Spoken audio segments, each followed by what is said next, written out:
the intent remained the same or evolved since it started with its initial philosophy? You know, I think it's not that different. I would say we're getting a little more concise. The songs are actually getting shorter, which is kind of cool. I mean, we're doing almost what CRB would consider to be pop songs at this point. I mean, 6 minutes is if it's under 5 minutes, it's like it's a pop song, right? Yeah, I mean, the first bunch of records, we definitely leaned heavily on more of the space and the psychedelia of it, which is great. I think as we've got a new rhythm section, and as we've come together and known each other better, and Neal, the guitar player, and I have a very specific vocabulary together. We can almost finish each other's thoughts musically, and we often do on stage. So, we've gotten to know each other so well that we've become beautiful cliches. I don't mean that in a down way. I mean it in a beautiful way. I know where he's going to go. So making a record is now easier. We did this one in 2 weeks, with everything done except for mixing. Yeah. It was, we walked in, and when we walked out, it was done. So I would say the difference is, I think we've come around to songs being more important than the general space of the music. Yeah. Which I think they're both great, and it's nice to be able to do both. Well, and at live shows, we can go to places that that we don't do on records, but it's nice to make a relatively short and concise record for a band like this. So, what is it about Neal's playing that just vibes so well with you? Because in my opinion, he's one of the best guitarists out there these days in the rock scene. He's just very, very lyrical. He's got a very good relationship with pitch. He can sing what he plays and play what he sings, and that's very important. And to make it, to make it sound as if it's being sung, the melodies through the guitar. And I'm a very rhythmical player. Come from more of a camp of Bernie Worrell and stuff like that, which is kind of outside, but very heavily and very heavy rhythmical and pretty outside note choices. So we were, I wouldn't say opposites, but we accent. I think we accent each other's bits. Yeah. The rhythm. I can bring rhythm, and he pulls a lot of melody out of me. He's just very lyrical guitar player, and knows so much about all genres of music that he without sounding like somebody that just can switch switch into this mode or that mode or whatever. Those people that can say, oh, you want Latin? I got this. Oh, you want this? He's not that guy. He's very much himself, but he's spent so much time listening and really studying music. I mean, he is a student of the stuff that not the notes or the rhythms, are just the stuff that's in between that makes a record special. The things that sort of je ne sais quoi, whatever. That he's a student of that, which is great. He teaches me a lot about that.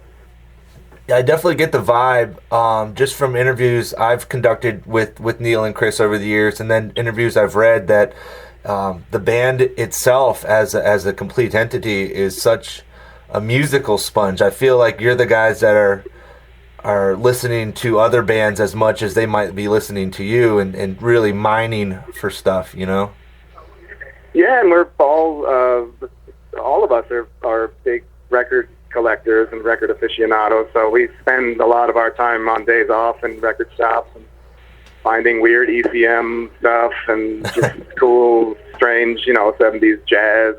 Just really interesting. Everyone's got their own little niche that they do, and so we bring a record player on tour with us, so we have it in the bus, so everyone goes out and goes to the record store and spreads out and gets whatever they love, and then we bring it all back to the bus and listen to everything. So we're always trying to do whatever we thought was amazing that we heard on a record, and obviously failing at it, but whatever that attempt is what makes us what we are, I suppose. Well, you never know where inspiration is going to come from, Well, yeah, true, and it's just, nice that I think we all turn each other on to music that we wouldn't have found ourselves. So it's very in-house. Yeah. I don't have to go far to find a really cool record. I just have to ask Neal, what'd you get today? Oh, I never heard that. So this, I don't have to really research or do anything. There's always great. And Chris is obsessive about music and a complete. He's a librarian of all things, all genres. I mean, he knows so much. So I was from the Crows until now. There's always records. Yeah. That I just go, God damn, shit, I wish I'd known that 20 years ago, So it's what are you everybody's. Yeah, what are you seeing when you watch Chris and Neal bounce off each other that we might not be noticing in the audience, musically, and then just the scene itself? I think one of the really important things that Neal and Chris have is being able to sing together. I think it's something that people just take for granted, in a sense, because it seems like it's easy. Yeah, you sing along, you sing background. Neal is. Those two have a very great singing relationship where Neal can sort of ghost what Chris is going to do, because Chris doesn't ever really sing the same thing twice.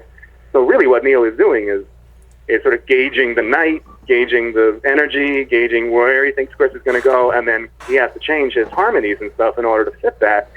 And to hear it done, it sounds easy. But to actually think about what that takes is it would drive, and I would never be able to do it. I get my background vocals and I stick to the part, and if somebody changes it, I give them a stink eye. Yeah.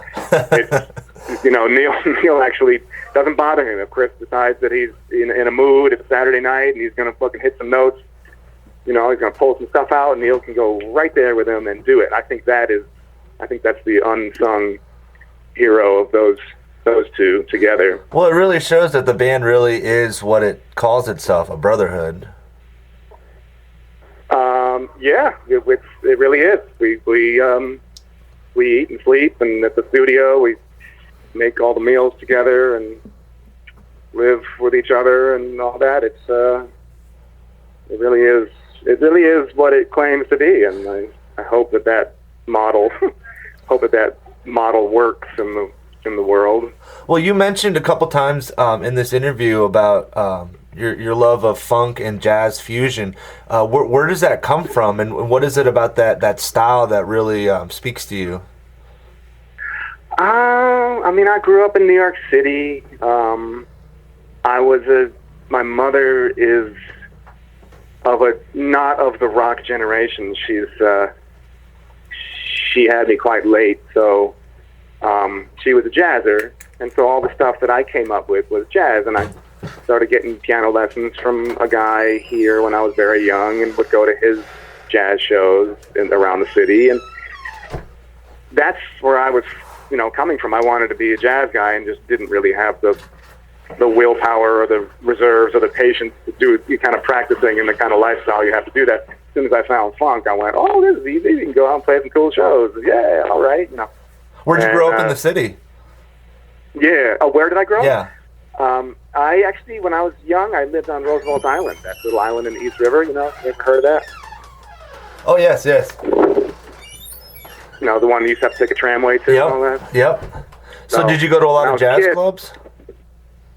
When I was, I went to see my piano teacher play. Yes, I used to go as a teenager, because I went to FAME, the music and art high school.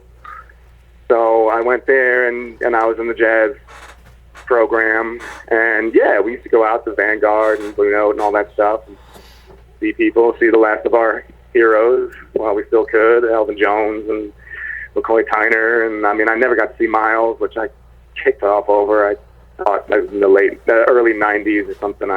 He was in New York, and I just went, he'll be back. And then so, That's what happens to me now, is that that happened to me a couple times where I was like, well, I'll see him next time, and then they passed away or stopped touring. So I obsessively try to see everyone I can that I really want to see, Yeah, somebody who's really good at that, I will say again, is Neal. He's I just missed 2 opportunities to go see Terry Adams and RBQ. Yeah. They were playing in California first time they played in 13 years. I love Terry Adams, and I just slept on 2 shows. I forgot. And it's kind of like, man, he's 70-something, and he's killing it. I mean, Neal filmed some of it and showed me he's just still a monster pianist, you know. I'll tell you... you know, they might not be back in a while. So. Yeah.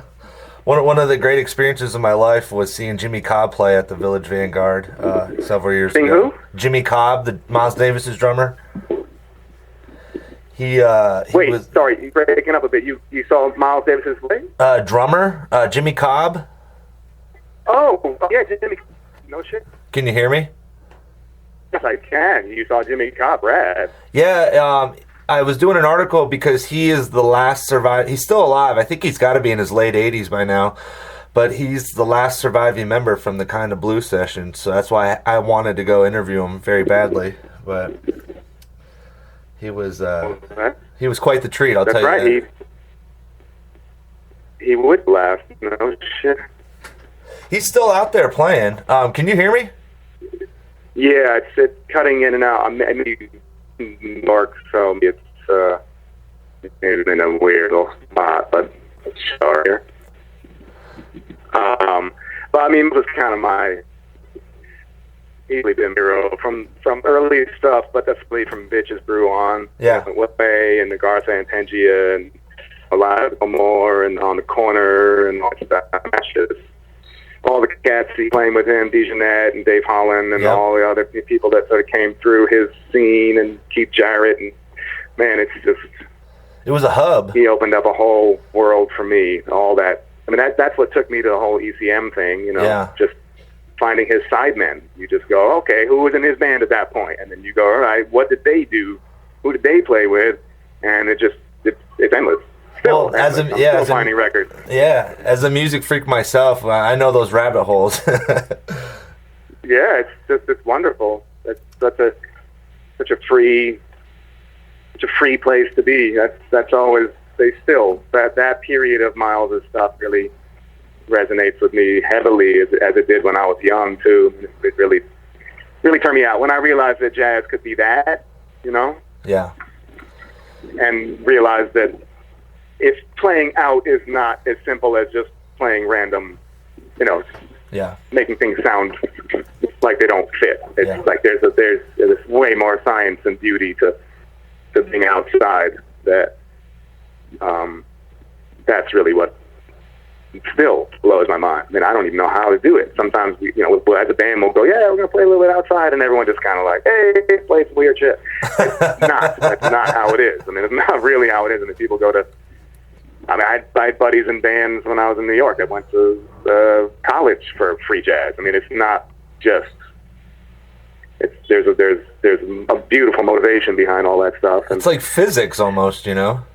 It is, yeah, like all that. You know, Anthony Jackson, the saxophone player, did all this stuff, and his song titles would just be like numbers or diagrams and stuff. But it all does make sense. It's just it's beautiful. Well, what's crazy is